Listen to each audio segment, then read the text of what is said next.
Good afternoon. Thank you for joining us for CFP Board's Business Update webinar. I'm Melissa Sotudeh, and I'm pleased to be the moderator for today's event. For those of you who may not know me, I'm a wealth advisor and Chief Compliance Officer at Halpern Financial, an independent RIA in the DC metro area. I've volunteered with the CFP Board in various capacities over the past several years, including the Women's Initiative. I'm also a board member of the FPA National Capital Area. Today, we'll hear updates from the latest Board of Directors meeting. We will take a look at CFP Board's strategic plan with a focus on 2017.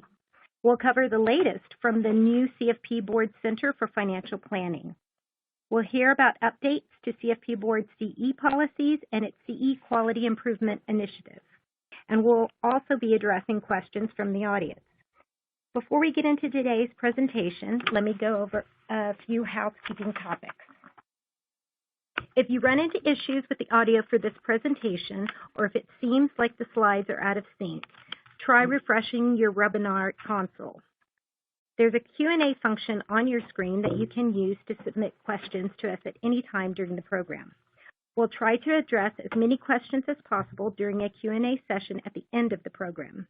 And if we don't get to your question today during the broadcast, CFP Board will follow up to provide you an answer. Joining me today on today's panel is Mike Greene, 2016 Chair of the Board of Directors, Blaine Aikin, 2016 Chair-elect of the Board of Directors, and Kevin Keller, CFP Board CEO. Thank you all for joining us. We are broadcasting from CFP Board's office in Washington, D.C., just a couple of weeks after the Board of Directors held its final in-person meeting of the year. Mike, what updates can you share about that meeting? Melissa, thank you. Thank you so much, and I'm really glad that you're here with us for this webcast. So the Board of Directors, we met in just earlier this month, November 10th and 11th, and it was our last regular full board meeting for the year. During that meeting, we discussed a number of topics really focused on governance and strategic planning for the board. We also had some great guests. So we had NAPFA's board chair, Tim Kober, and NAPFA's CEO, Jeff Brown, and they came for their portion of the meeting. NAPFA, as I think everybody on this webcast knows, has been a strong supporter of CFP certification. That means quality programming and resources that support their network of CFP professionals who choose to work in a fee-only business model. And we work closely with NAPFA on a number of issues, and all of us at CFP Board appreciate their work to support CFP professionals, as well as their partnership within the Financial Planning Coalition. That's us with them and the Financial Planning Association. So our meeting during that week was an important opportunity for the board to engage with their leadership team face-to-face. We do this on a regular and rotating basis with FPA and the Financial Planning Standards Board as well.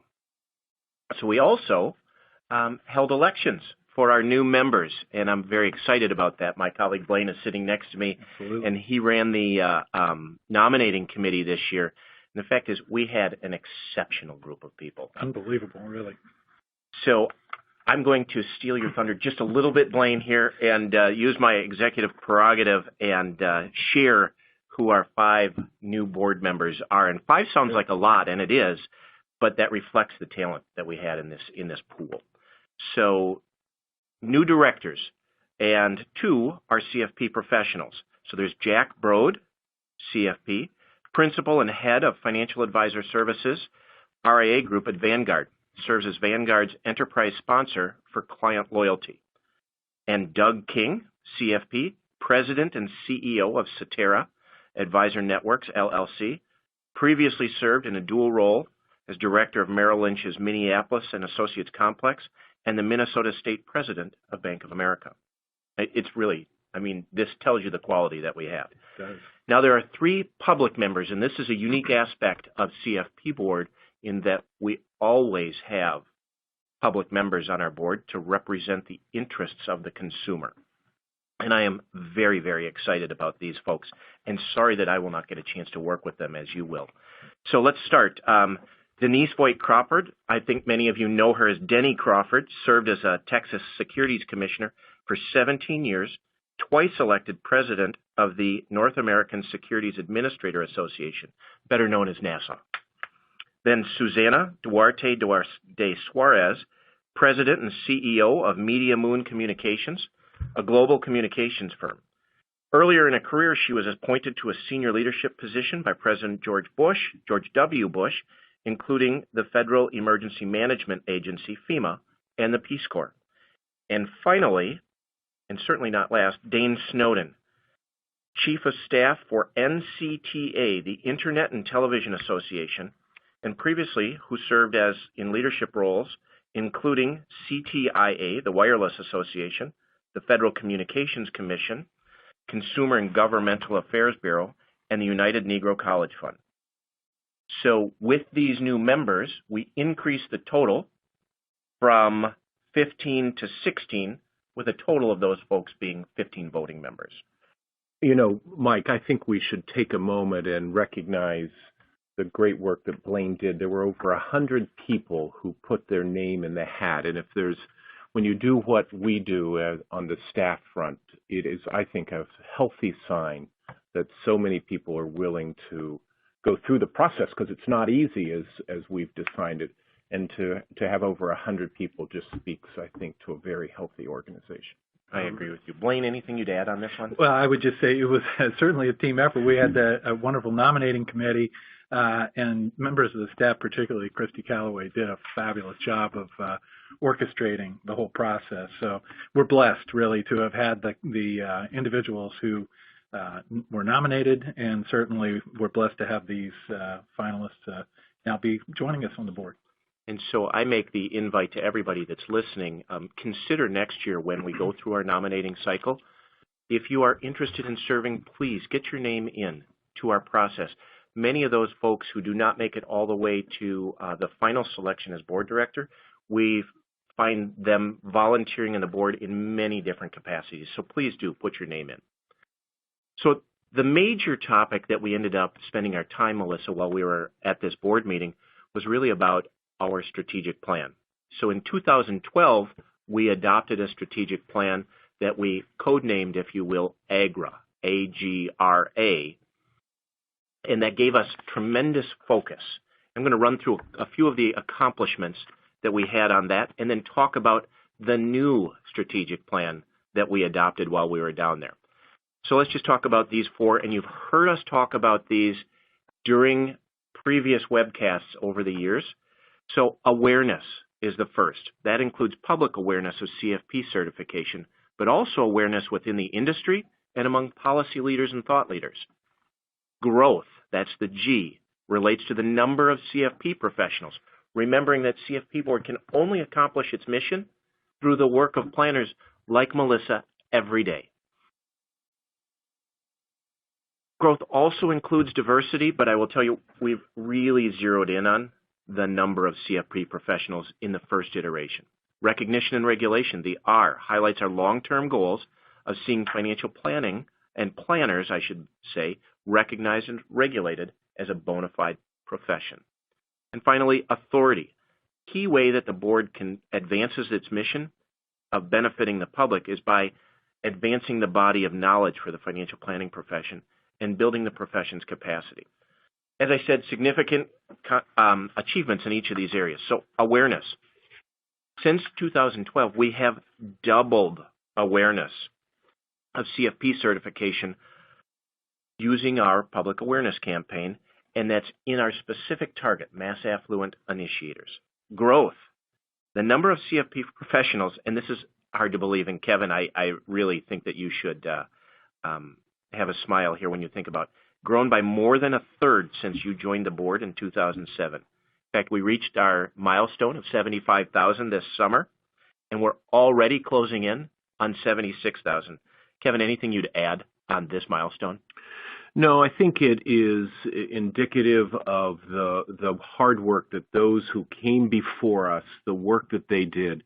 the staff that's here plays a role, plays an important role. I saw former chair of the board, Bill Carter, had logged on, and Bill and so many people who really took steps in the early years to help make sure that the certification is important, is meaningful. We take the responsibility to move forward with the work that they've done and honor it and continue to do the job of making sure that there are plenty of competent and ethical financial planners for the public's benefit.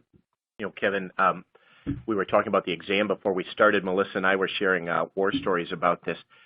Think about this. We had almost 7,000 people take the exam in 2016. It's pretty amazing when you think about how the desire to get in and be part of this community has grown. Well, and I think the awareness has really grown because I know the calls that our team receives, the prospects will specifically ask whether or not we have CFP designations on the staff. So they know the term. That's fantastic. It is. It is really good. Recognition and regulation, the R. Now, the CFP Board participates through the Financial Planning Coalition on our advocacy efforts, and we have truly raised the standing of planners among thought leaders and policymakers who are increasingly seeking out CFP and the Financial Planning Coalition as they develop policy. That's tremendous and reflects not only the quality of our thinking, but some of the strategy behind, Kevin, when we moved from Colorado to Washington.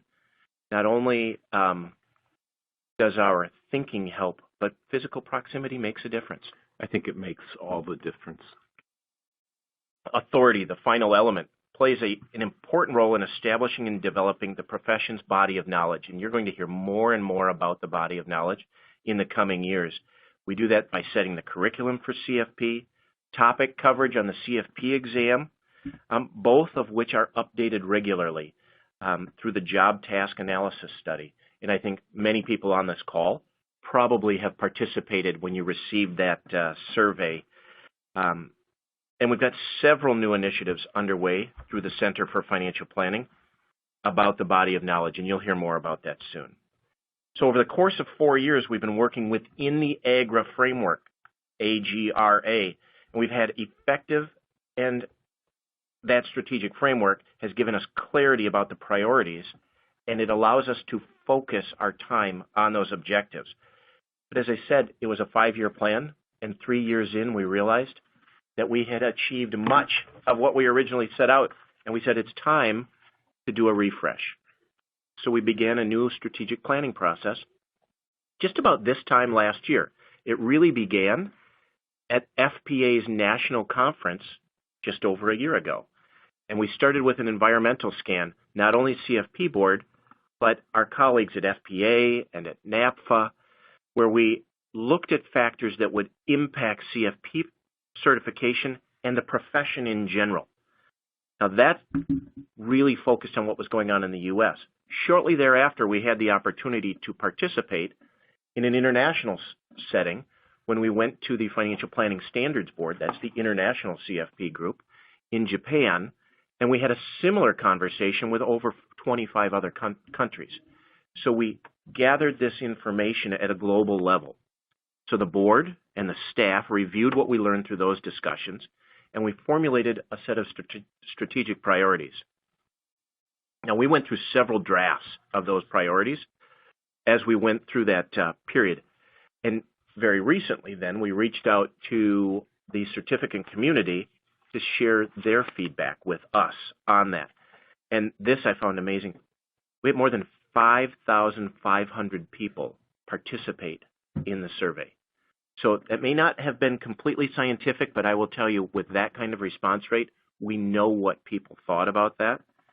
And after hearing that feedback, what I guess I'm pleased to share with you today is we have approved a set of strategic priorities that we know has the support of the broader stakeholder community and especially our certificate population. So all of these strategic priorities, let's take a look at them. We call these the 4 A's. Awareness, growing awareness of the CFP certification as the recognized standard for competent and ethical planning. That remains paramount. Now, this next one is a little different. Expanding access to competent and ethical financial planning by increasing the number and diversity of CFP professionals. Note that shift from a focus on an internal goal to one that is really about the outcome of benefiting the public. Assuring accountability, a two-way street here by holding CFP professionals to rigorous standards and by advocating for fiduciary advice, recognition of financial planning as a profession, and effective regulation of financial planners. And finally, serving as the respected authority for the profession by setting standards, certifying planners, and by advancing the Center for Financial Planning. I'm pleased where we've landed with this new strategic plan, and I'm also pleased with the collaborative and deliberative process that we took getting here. So I look forward to seeing what's going to happen under your leadership, Blaine, as we head into the next year. Thank you for that update. Blaine, can you share more about what the Center for Financial Planning has been doing and what is on its agenda for 2017? Sure. Thank you, Melissa. Well, CFP Board's new Center for Financial Planning is really an important part of the updated authority strategic priority that Mike talked about. The center was established to take advantage of CFP Board's unique position to bring people and organizations together to address the major issues affecting the profession overall. And as I'm sure as everyone on the call recognizes, the American public's need for personal financial advice is greater than ever, especially as historic numbers of Americans reach retirement.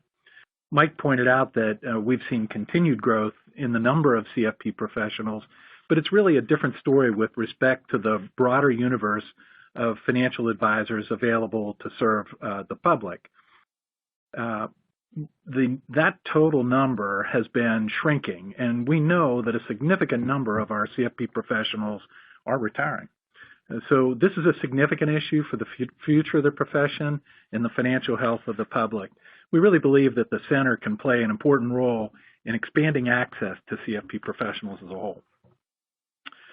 So the center's mission is focused on creating a more diverse and sustainable financial planning profession.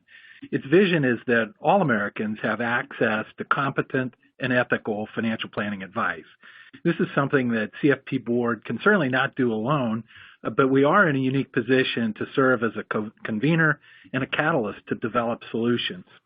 So the center will serve as to conduct research on issues that affect the financial planning profession, and it will serve as a resource for educators, practitioners, researchers, financial services firms, and the public.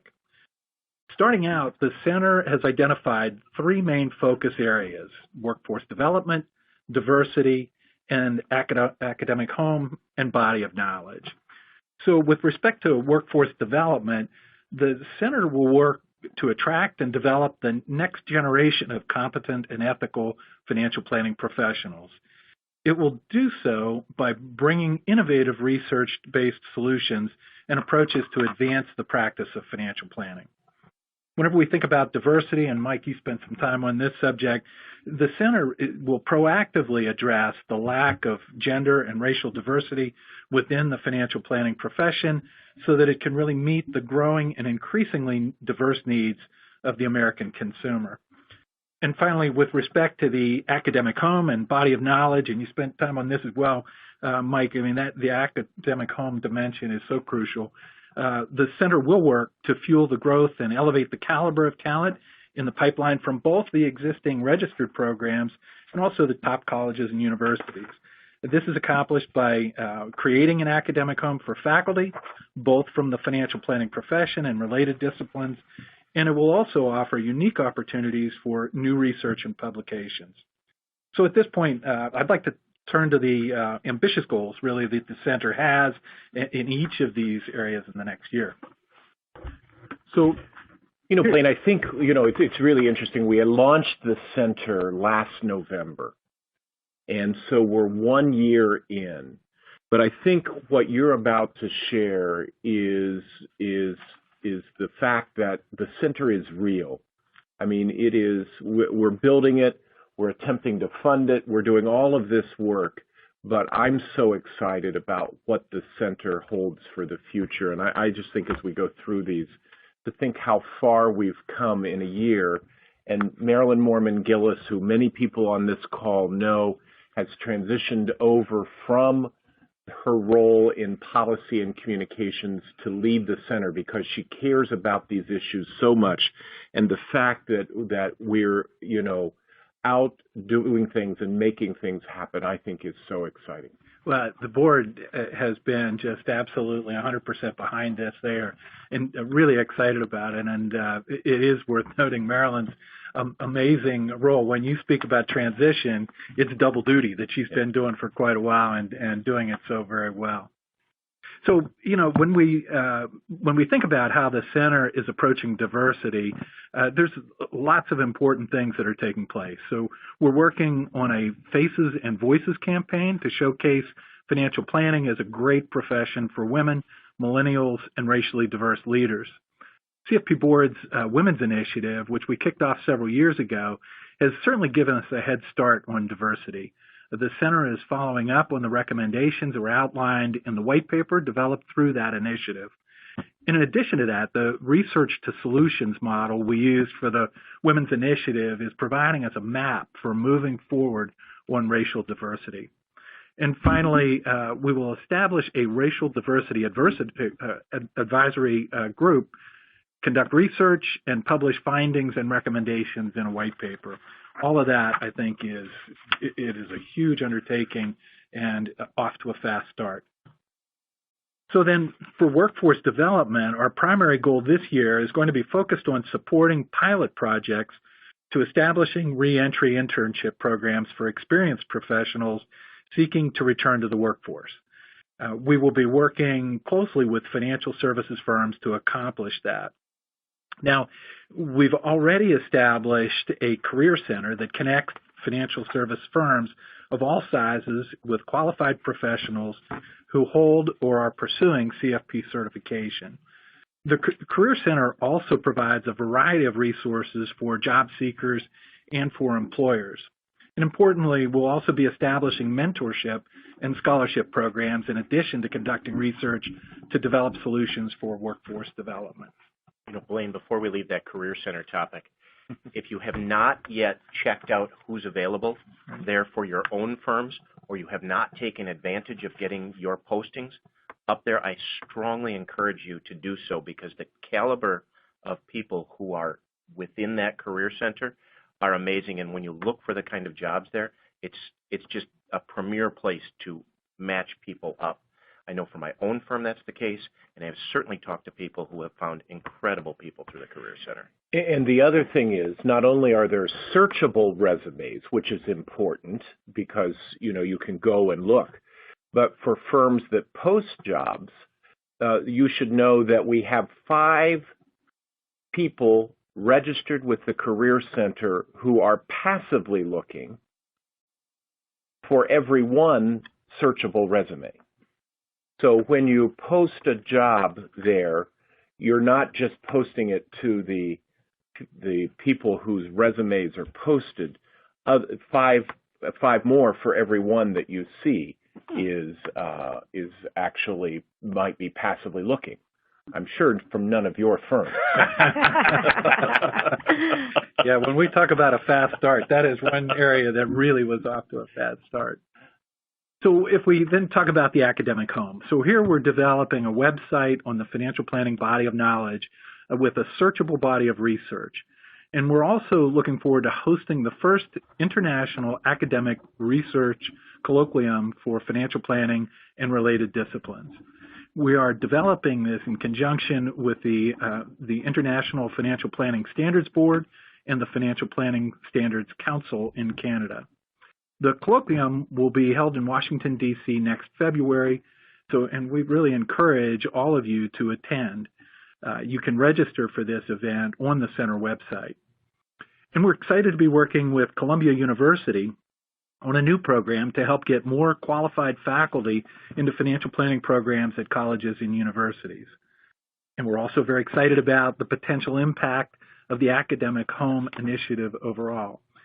It is essential to addressing the shortage of qualified faculty that we need to educate the professions, that we will need to educate the professionals next generations. We believe it will also elevate the financial planning profession to a new level, assembling research and best practices from financial planning and related disciplines that CFP professionals can use in their practices. So as you see, we have some really ambitious programs coming out of the center. All of these will require support from across the profession. Blaine, before we leave this academic home piece, Kevin, I'd like to big deal a couple of these, just a little bit more, because I'm so passionate about these. The first is this colloquium. Kevin, can you just talk just a little bit more about what an incredibly fast start we're getting on this one? You know, this, I think, is really important. We have a dire shortage of academically qualified faculty to teach and lead in the registered programs. And so one of the big things that's missing as we continue to help the profession of financial planning emerge fully as a recognized profession is essentially are the academic building blocks, the foundational academic building blocks of research and knowledge necessary to be recognized as a profession. And so we reached out, and we have nearly 40 academic papers. I will tell you, there were 3 papers submitted for every one that was accepted. And so we were able to be very choosy. We had over 100 papers submitted. We selected nearly 40. And of that group, we have Harvard Medical School, Yale, we have the kinds of colleges and universities, we have Texas Tech, and we have Kansas State.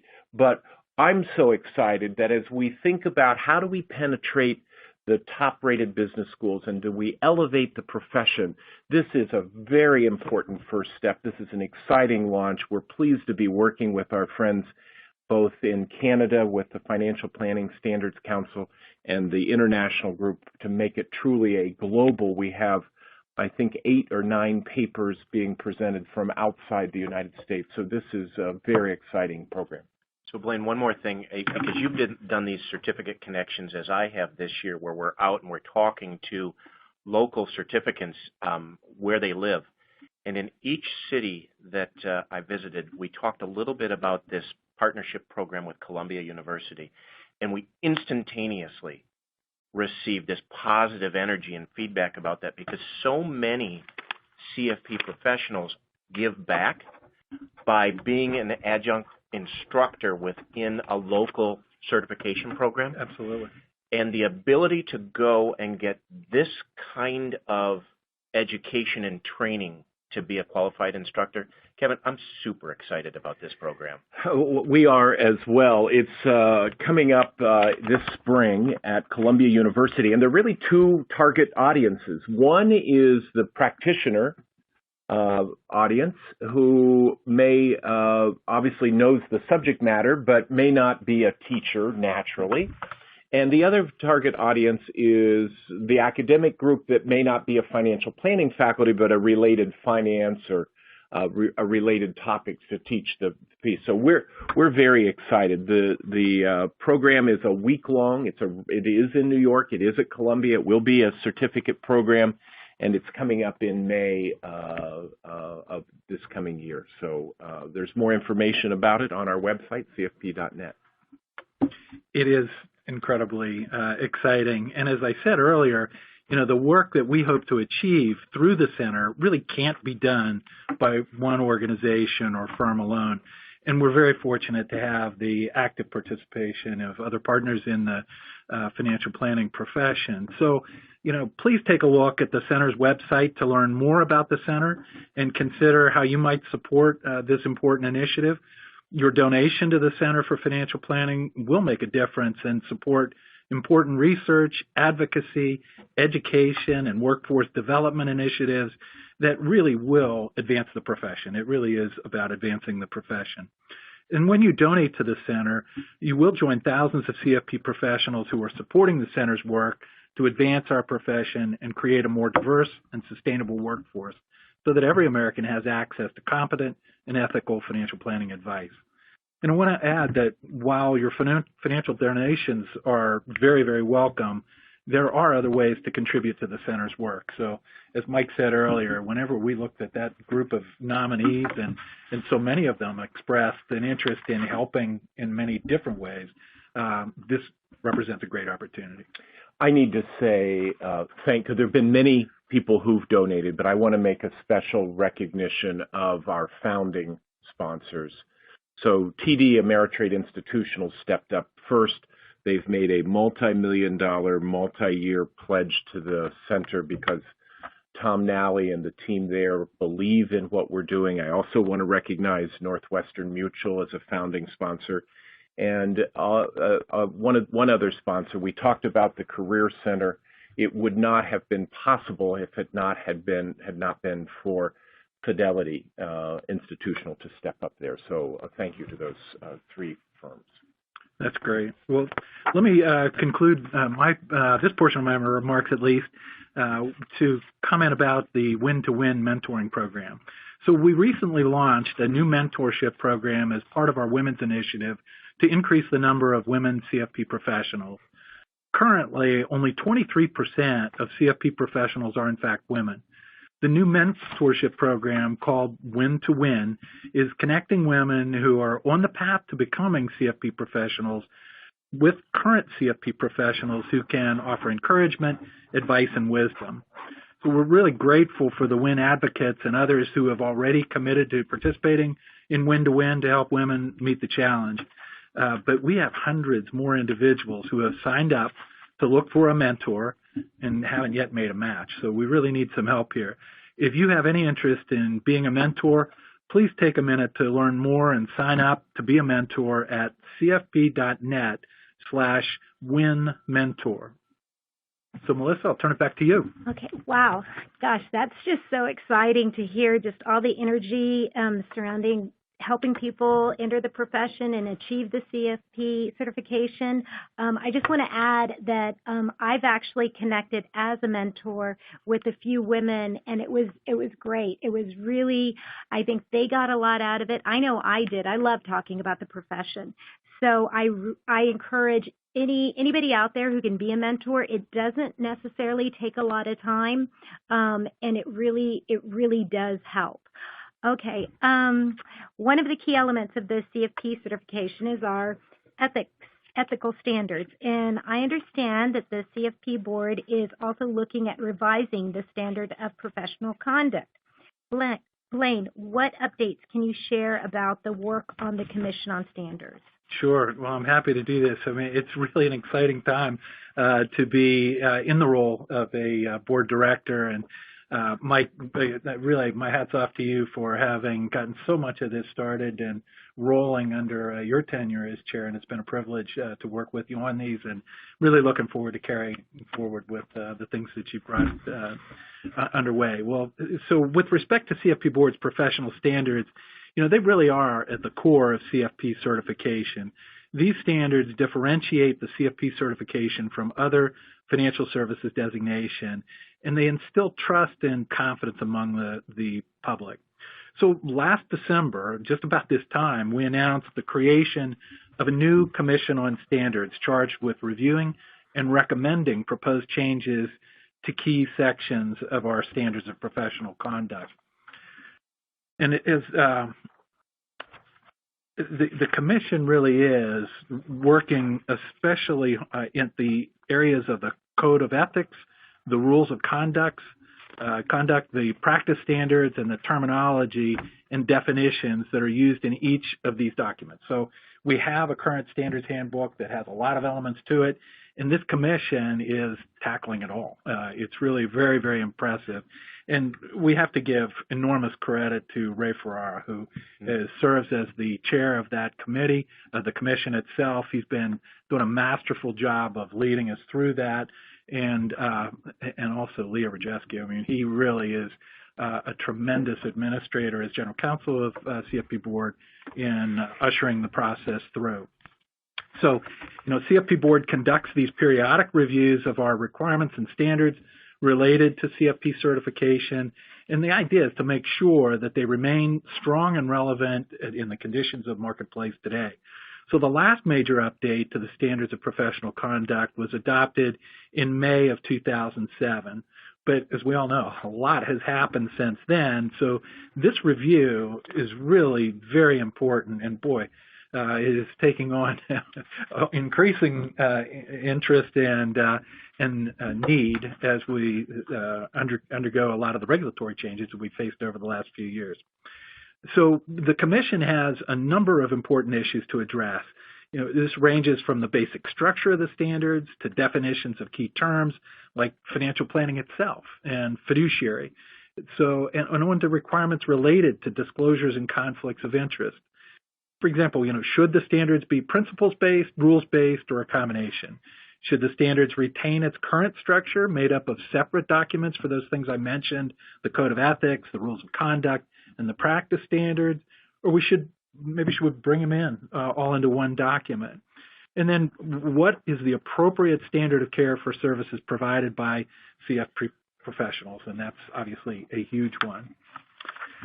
So we've assembled truly a top-notch group to address these questions and lead the review of the standards. As I mentioned, Ray Ferrara, our former board chair and former chair of our Disciplinary and Ethics Commission, is serving as chair of the Commission on Standards.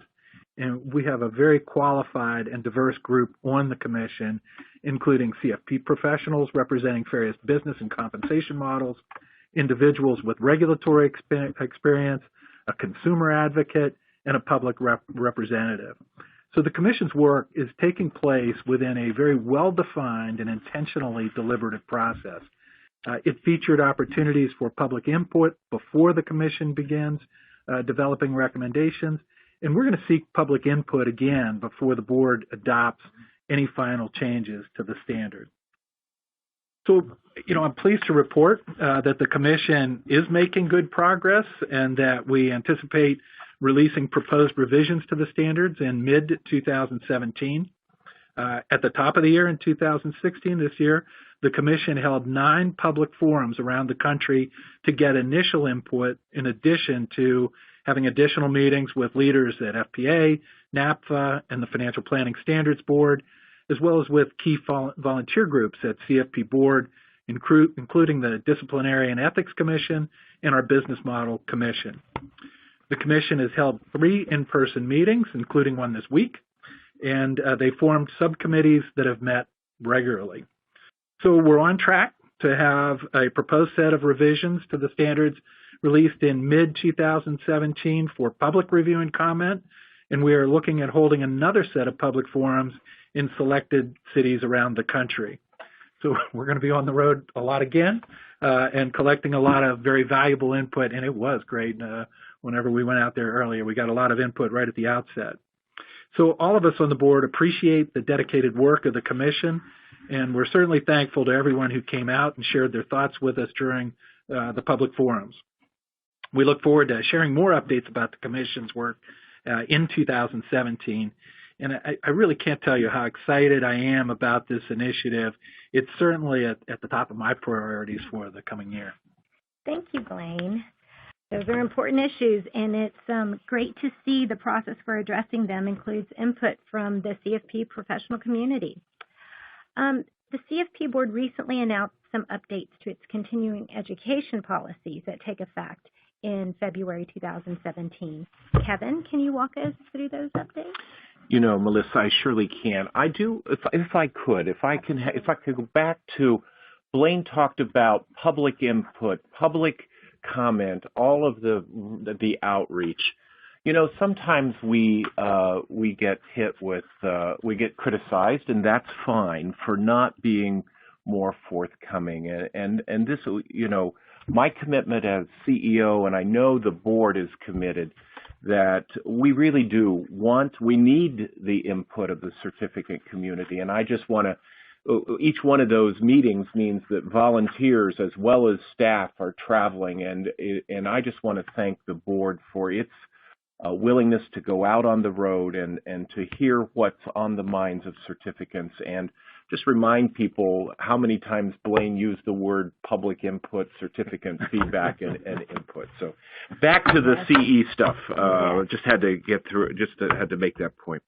CFP Board periodically reviews and updates the policies that are associated with the requirements for CFP certification. On November 1st, we announced the latest revision to several of our continuing education policies. Now, these will take effect in February. The list of policies that were updated is here, and you can find full details about the changes at cfp.net/CE. Among other things, these revisions change the way we grant CE credit related to designations and licenses. In the past, we granted a limited number of CE hours for passing the exam needed to acquire certain financial planning related designations. Now, under this revised policy, we'll grant CE credit for completing the coursework required to attain the designation, but not for actually taking the test itself or earning them. We'll also begin automatically granting ethics CE credit to authors and instructors of CFP Board ethics programs at the time those programs are approved to be delivered. Beginning in February of 2017, we'll move to an online-only system for reporting courses not registered with CFP Board. Enhancements have been made to our online system to ensure that this feature is more accessible and easy to use. The fee for the reporting of these programs will increase from $25 to $40 to cover the cost of review. But I want to remind certificants that there are ample opportunities and options to complete your CE credit with CE programs that are already pre-approved by CFP Board. FPA has more than 90 chapters, plus the national organization.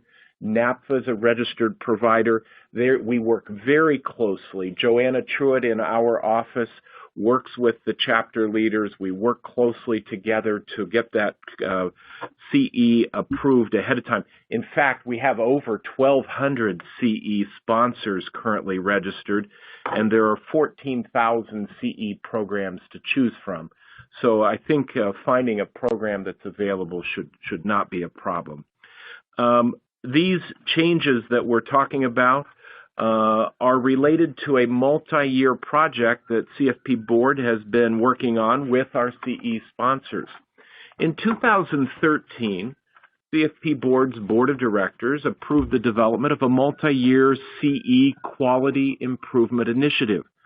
We did this with the goal of assuring that CE professionals have access to a variety of quality CE opportunities that are diverse in their content, format, and delivery. You'll recall we contemplated increasing the number of CE hours, and people said, don't increase the quantity. We need to do a better job of the quality. And once again, I would suggest we heard that message loud and clear, and this initiative was a direct response to that feedback. As part of this initiative, CFP Board Council for Education identified multiple areas that we could make changes in. Phase one of the initiative included the implementation of new requirements in 2015. These are old now. I won't go through them, but they were instructor criteria, learning objectives, and whatnot. Phase two of the initiative is currently underway and is focused on developing a voluntary CE Quality Partners Program. Participating CE sponsors will agree to have a select number of programs audited by CFP Board and evaluated against a higher set of standards developed with our Council on Education. CE sponsors that meet the higher standards will be granted the Quality Partner title, and CFP professionals looking for higher quality CE programming will be able to look for this title as assurance of that higher quality. This new program was launched earlier on a pilot basis earlier this year with a group of select CE sponsors. I'm pleased to share that we'll be announcing the first CE sponsors who have met the quality partner standard in early 17. Thank you, Kevin. We'll be looking forward to that.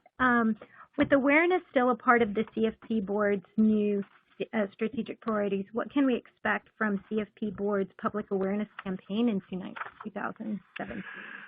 Melissa, we launched the public awareness campaign in 2011, and my message to the certificants is that it's working.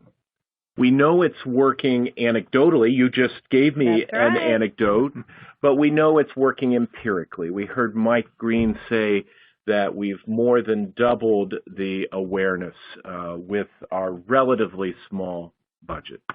Again, just quickly to review the campaign, we have a proprietary target market. We call it the mass affluent initiator. It's essentially the mass affluent plus, but a narrower slice of it with those people who have a mindset that makes them more likely to seek out advice. And we have one primary goal with the campaign, and that is to increase unaided awareness among the target audience. So, we know that awareness is part of the funnel for making a decision to select a planner. So you have to be aware of before you can have a preference for or an intent to pick up the phone, Melissa, and call you. As Mike mentioned earlier, our brand tracking studies again show that we've been successful. We've reached well into the 30+% area of awareness.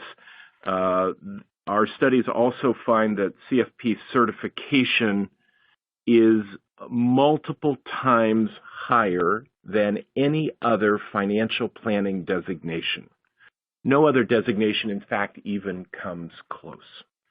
We are seeing significant increases in positive attitudes about what the CFP certification means. These are brand attributes, if you will, such as familiarity, uniqueness, likelihood to recommend to a friend, and quality. And we've seen a significant increase in consumers say they will work with a financial planner, and among those, an increase in those who will say they would do so with a CFP. Here on this next slide, you see part of the fall 2016 advertising plan, which includes placements on TV, radio, and online. We're on ESPN Radio and National Public Radio. The DJ ad ran on a variety of national cable television networks, Fox News, MSNBC, National Geographic, the Golf Channel, AMC. Online placements were on a variety of different locations. We've been, we had an opportunity. We were on Fox. We had an opportunity when there was clear there was going to be a Game 7 right after Game 6 of the World Series. And we had the opportunity to place ads in that historic game. The DJ ad aired 3 times over the course. I just want to read one thing, and then we will leave the public awareness campaign. Frank Moore, many of you may know Frank. He is an advisor in Ann Arbor, Michigan. Being an Ohio State person, I just will hold no grudge there.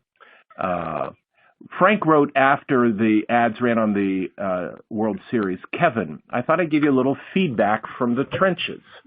We rarely get referrals from the CFP Board website, but coincidentally got someone looking for a CFP a couple of days ago after the World Series Game 7. I didn't see the ads, but I'm guessing maybe this prospect did. Looks like they'll come on board with their $7 million portfolio." So, that's not the goal of the campaign, but that certainly, I hope, Frank and others feel that this is an important component of the work we do here at CFP Board. I think looking to 2017 for the next slide, I would tell you we are building on the campaign's successful message of working with the highest standard, and we're focusing on moving farther down the marketing funnel. We're planning on a new some new creative content for digital and online social media, and the plan is to continue to use the DJ ad one more year, alternating with several other of our opportunities. So the campaign's been, I think, a big success. I appreciate the board's willingness to continue to support it. When we're out on the road, Mike, Blaine, people ask, how long are you going to keep the campaign up? And the board answers the same way every time. As long as it's effective. As long as it's effective. And we're tracking with quantitative, with actual, brand tracking research to make sure that's the case. Thank you, Kevin. We've covered a lot of material this afternoon. Let's turn the program over to some questions.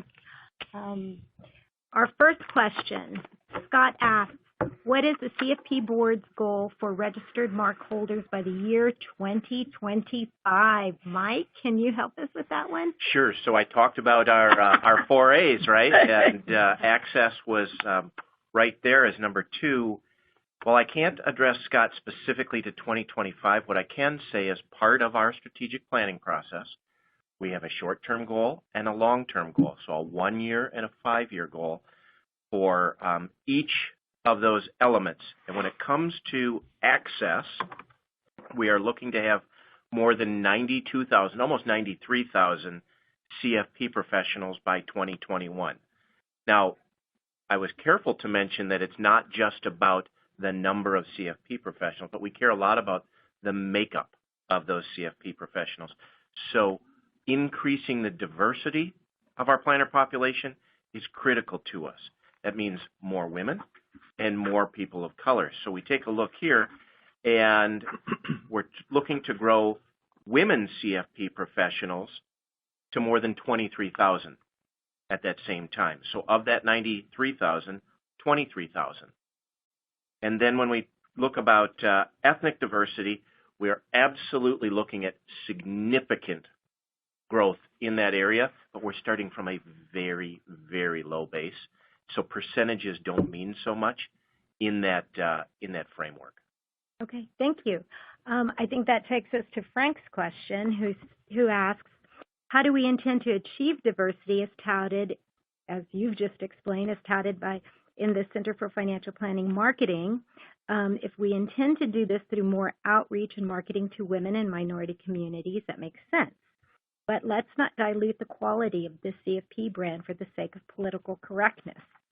Highly qualified candidates who also happen to be more diverse is perhaps desirable, but diversity should be a secondary concern. Blaine, can you help us out here? Sure. Well, and I think certainly those who are CFP professionals are loud and clear on wanting to maintain high standards. And so, and I think we have universal agreement on that point. And we're certainly not going to lower any standards for any demographic.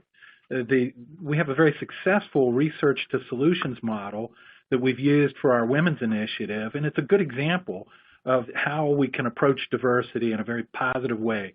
We began with a research study that explored why relatively few women choose to become part of the financial planning profession, and we concluded with a set of recommendations for encouraging and supporting women to pursue careers in financial planning.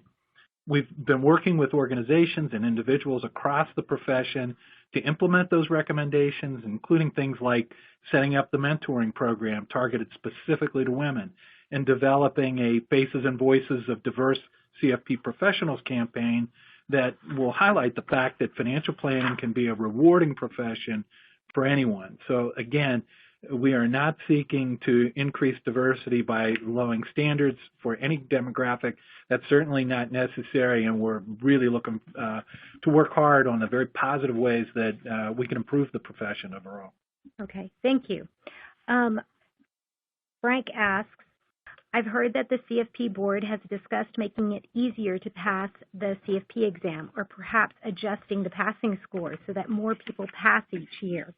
If so, Don't we dilute the value of the brand and reputation of the CFP designation by making it easier to achieve? More candidates is not better. Highly qualified candidates is better. Agreed. How do you answer that, Kevin? Well, Frank, let me assure you that we have not made it easier to pass the exam. You know, there's still some unfortunate rumors out there. The exam is shorter. I will grant it was 10 hours. It's now 6 hours. But we're using the exact same, it's largely the same item bank. The questions are the same. You know, the pass rate that you need to achieve to pass is essentially the same. We just came off of testing window and we were at 62%.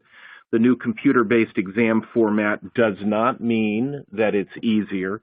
We have a candidate forum, an online forum for people who are sitting for the exam, and I monitor every day, and trust me, the people who did not pass the exam do not feel as though the exam is easier. As part of the transition, though, from paper, like most people took, some people, Melissa, didn't even take a comprehensive exam. In the beginning, there was no exam. But when we transitioned from paper to the online format, we had a team of psychometricians review the format to ensure it continues to test. And this is what we do. We test the competency required to practice financial planning. We are confident that it continues to do that. Kevin, I'm not a scientist on this, but the simple way you help me understand how a 6-hour exam with fewer questions could be just as effective, in fact, even more effective than the 10-hour exam that I took, is that you looked in the test bank, figured out which questions almost everybody was getting right. That was not differentiating whether somebody could assess on those competencies. In fact, you skinny down and looked at the questions that really differentiated candidates. And so, in effect, the questions are more effective, if you will, each question that's on the exam. There's probably a better way to explain that. Well, the easier way to say it is we got rid of the easy questions that everybody got right. A question that 90 or 95% of the people got right doesn't distinguish between somebody who knows the content and somebody who doesn't. So we know how many people get each question right, and if it was a question that everybody was getting right that might have gone into the longer paper exam, it's retired. We've retired that question. And I just want to also say I volunteer reading the exam, looking through questions, and I will say that there is a very, very concerted effort to make sure the quality of the exam is of the highest standard. Thank you. That's right. I'm here at least twice a year looking at that, so I'll attest to that. Okay, Peter writes, what activities is the CFP Board taking given the rise of robo-advisors? Mike, can you help us with that one? You bet. So first, thank you for your time on the Council on Exams and reading those questions for us. Robo-advisors, oh boy, haven't we seen this everywhere in the press. So for several years, the Board of Directors has spent quite a bit of time on this topic, educating ourselves. We brought in a number of experts over time and led us through discussions so that we could understand what kind of opportunities or challenges they pose to the board and to our professional community. This area is changing very, very rapidly.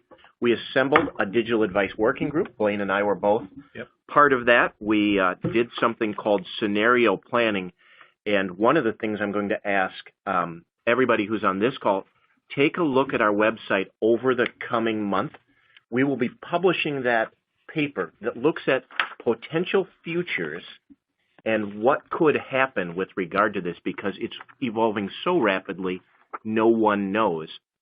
What we did, though, was find a common set of strategies that we think will be effective regardless of how the future plays out. Blaine, anything you'd add? You were right there with me on that. No, I think you captured it, Mike. I mean, this is obviously an area that has a huge impact on the marketplace. And, I think we could say that one of the major conclusions is to say what most people want is expert professional advice backed by the best technology out there. So it really is a kind of a hybrid approach that we see being the most successful overall. I think that was big part of the conclusions of the group. And from the staff level, I'm committed that we continue to focus on this and pay attention to it. The last thing that I want is for financial planners to become the travel agents of the 21st century. Exactly. Okay, one last question. We have a couple of questions, or I guess a couple of questions on the Department of Labor's fiduciary rule. But Pamela writes, what are your thoughts on the DOL's fiduciary rule? Blaine, can you help us out here? Yeah, we couldn't have a webinar without hitting on the DOL rule at this time.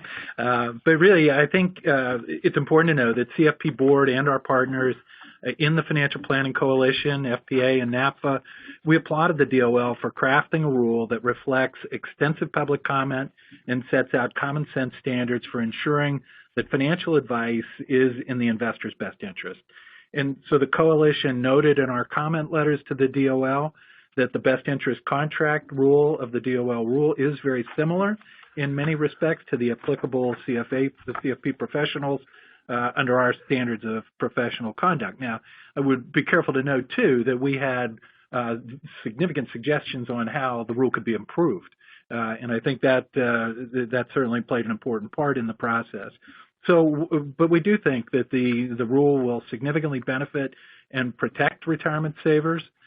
With the new administration coming in, there is certainly a lot of uncertainty about what will happen with the DOL rule.